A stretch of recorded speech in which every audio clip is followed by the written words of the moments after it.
Welcome back to AM Northwest. Our next guest is a rare combination of board-certified medical doctor, naturopathic physician, and Chinese medicine master. And he's here with important tips on how we can get a good night's sleep naturally. We're happy to welcome back Dr. Daniel Newman. Good to see you again. Naturally. Thanks, Helen. Thanks, Dave. Yeah, because many of us have trouble getting a good night's sleep. Very true, very true.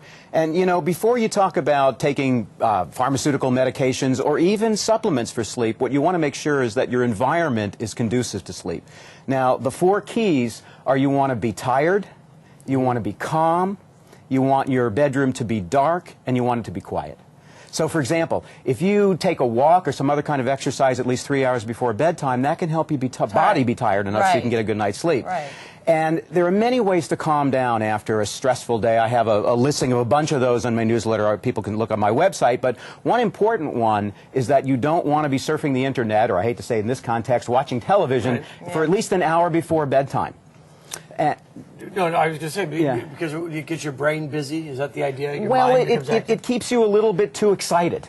Okay. And, you know, if you do something like read something that's calm or even boring, then you're more likely to be able to fall asleep. Now, you want your bedroom to be dark. You want to make sure that there isn't too much ambient light. You may have to have curtains or drapes or even wear a sleep mask. And if you have a noisy neighborhood or a partner who snores, then you may need a white noise machine or even wear earplugs. I'm guessing you're going to say to keep the pets out of the bed, too. Well, yeah, you know, it's the same thing. If your pet is kind of licking your face in the middle of the night or shifting position, that can keep you out. Or snoring and everything else. Yeah. Okay, so if you try those things and it still doesn't work, are there natural remedies or supplements you can take that help induce sleep? Yeah, there are a lot of natural supplements and herbs that can help induce sleep without the same kind of risk of side effects that some of the pharmaceuticals can have.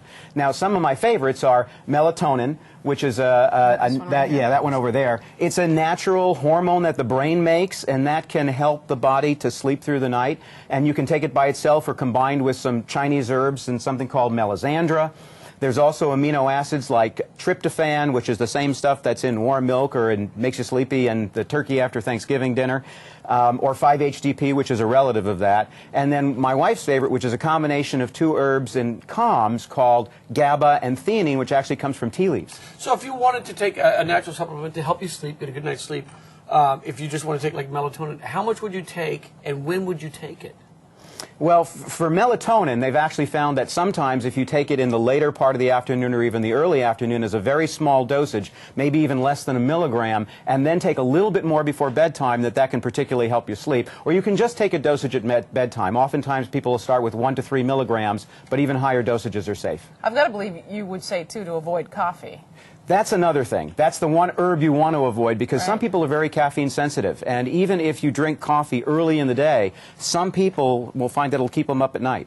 Yeah, because a lot of people want that 3 o'clock cup of coffee and then it affects you later on. Right. How are you defining a good night's sleep?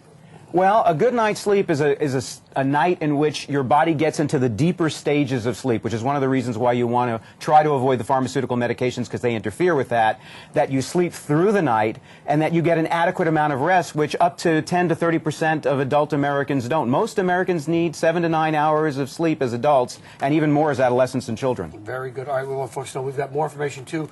Link to your website at katu.com, and you want to find out more, give Dr. Newman a call, 360-696-3800. Thank you so much for being in today. Thanks, Dave. Thanks, Helen. All right, your kids will rush home for this after-school snack. We're going to show you how to make it. We're going to show, there it is, right there.